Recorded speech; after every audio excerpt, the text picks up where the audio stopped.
চলছে বাংলা বার্তা, সত্য খবর এখন আপনার নাগালে। আমাদের চ্যানেলটি সাবস্ক্রাইব করুন, দেখতে থাকুন, সঙ্গে থাকুন। তোমাদের জন্য আমি রাসূল সহজ করে দিলাম। জোরে বলুন সুবহানাল্লাহ।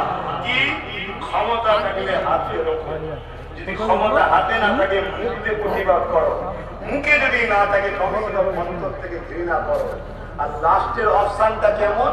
কচু পাতায় পানি দিলে যেমন টলমল করে, এই ঈমানটা হলো টলমল ঈমান। জিসম মুবারককে নিয়ে তাবুতে এসেছে আর প্রত্যেকবার আল্লাহকে বলেছে, আল্লাহ আপনার রাহে কুরবান হয়ে গেল, আল্লাহ বা হুসাইনের কুরবানিকে কবুল করে না।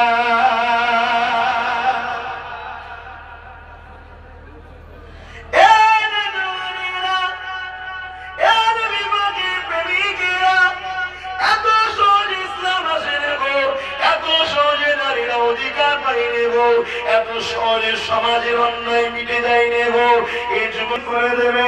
আমার নবী পাক আল্লাহ পাকের হুকুমে ইয়াসরিন মদিনা জমিনে চলে গেলে এই যুবকেরা তরুণীরা আল্লাহ নবী মদিনা জমিনে যাওয়ার পরে শারীরিক দিকে ঘরে ধরে মানুষ আল্লাহ নবীর কাছে আসতে লেগেছে।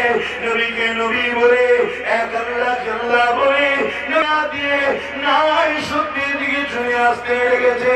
এই কথাটা যখন আবু জেহেলের গায়ে চলে গেল, উতবা সাইবার গায়ে চলে গেল যে মুহাম্মদ রাসূলের দিকে মানুষ বাড়তে লেগেছে, তারা তখন সহ্য না করতে পেরে মদিনার উপরে হামলা করবে বলে এমন করে 1000 উপরে সৈন্য নিয়ে মদিনার জমিনের দিকে রওনা দেয়। বদর নামক স্থানেতে আল্লাহ নবী সাহাবাদেরকে রওনা দিলে, এ বাবা সাহাবারা আমি খাবো বলছে, আমি খাবো,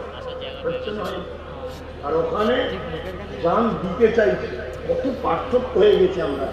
আল্লাহ আমাকে হেদায়েত করুন, আমাদেরকে হেদায়েত করুন, বলুন আমিন।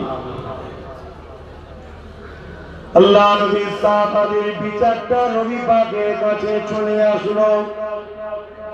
বাপ নবী পাকের সামনে দাঁড়িয়ে গিয়ে বলে, ইয়া রাসূলুল্লাহ হাবিবাল্লাহ, হুজুর আপনি আমাকে ইজাজত দেন, আমি আল্লাহর জন্য নাই সত্য ইনসাফের জন্য আপনার পাশে দাঁড়িয়ে লড়তে চাই।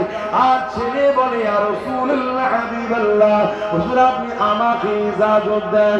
আল্লাহ নবী দয়ার নবী ওই মুরব্বী সাহাবীকে বললেন, আপনার বয়স হয়ে গেছে, আপনি ঘরে থাকেন, আপনার যুবক ছেলেটাকে যেতে দেন। যুবকটা শুনে বড় খুশি হলো।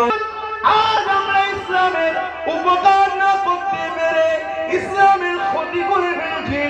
নিজেদের দিকে তাকান, আমার উপরে বেজার হবেন না। আমার কারোর সঙ্গে কোনো আত্মীয়তাও নাই, কারোর সঙ্গে কোনো ব্যবসার লেনদেনও নাই, কারোর সঙ্গে কোনো সম্পর্ক দুশ্মনীও নাই।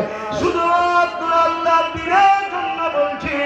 রাসূলুল্লাহকে ভালোবাসে যে নবী আমার সারা জীবনটা তোমার আমার জন্য কত কেঁদেছে।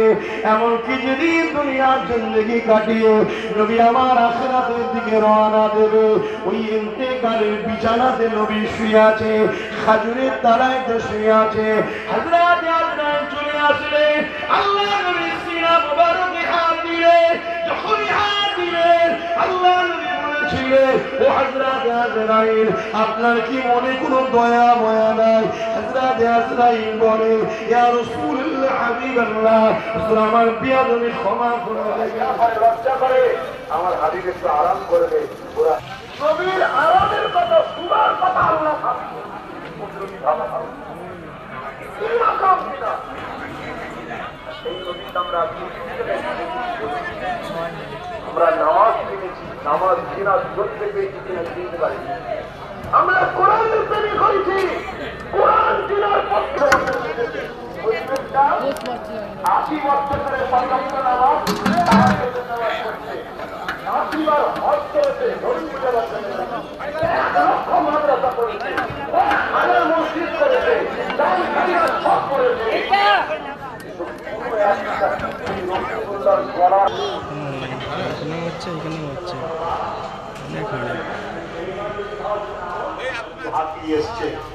লাগিয়েছে রাসূলুল্লাহ হাত বুলিয়ে দিয়েছে। ওই সাহাবী বলেছেন, আমি যতদিন বেঁচে ছিলাম আমার আগের সুস্থ হাতের থেকে কাটা হাতের জোর আরো বেশি পেতাম। জোরে বলুন সুবহানাল্লাহ। আমার বন্ধুকে তোদের আরো কাছে করে দিয়েছি। কেন? বন্ধুই তো তোদেরকে ট্রেনিং দিয়ে তৈরি করে আমার জান্নাতে নিয়ে আসবে, আমি তখন দেখা দেবো। জোরে বলুন সুবহানাল্লাহ। দুনিয়ার সামান্য একটা পথ পেলে যদি মানুষকে ধরা মুশকিল হয়ে যায়, ঠিক আছে না নাই? হ্যাঁ, আর আমার আল্লাহ, আমরা জানি 99টা, কোন মুহাদ্দিস মুফাসসিররা বলেছে 3000-এর পদের মালিক এবং খোদ মালিক তিনি। তিনার সঙ্গে দেখা করতে যাবে, কি স্টাইলে যেতে হবে, কিরকম পবিত্র হতে হবে, কি কথা বলতে হবে, কিভাবে সালাম কালাম হবে, এই সব ট্রেনিং গুলো শেখার দরকার আছে না নয়? জানেন তো নাকি সোহাদা হুজুরদের দরবারে একটু বলছি, অসুবিধা হচ্ছে? হ্যাঁ, 1500 সাহাবাদের নিয়ে নবী আমার কাজ করছে, মাটি খনন করছে। সাহাবী কি বল আপনার, কি করে সবর করেছিলেন? রাসূল পাক সাল্লাল্লাহু আলাইহি ওয়াসাল্লাম হাজির হলেন, যখনই কাফন দুটো তুলেছে, নিজের দুটো বাচ্চার গলা কাটা, একজনের আরেকজনের ছাদ থেকে পড়ে ফেটলে যাওয়া, মাথার মুখ ফেটে রক্ত বাহির হওয়া, এই দৃশ্য দেখে সাহাবী হতভম্ব হয়ে গেছে। আল্লাহু আকবার, এ কি অবস্থা! আল্লাহর নবী বাচ্চা দুটোর পাশে বসলেন।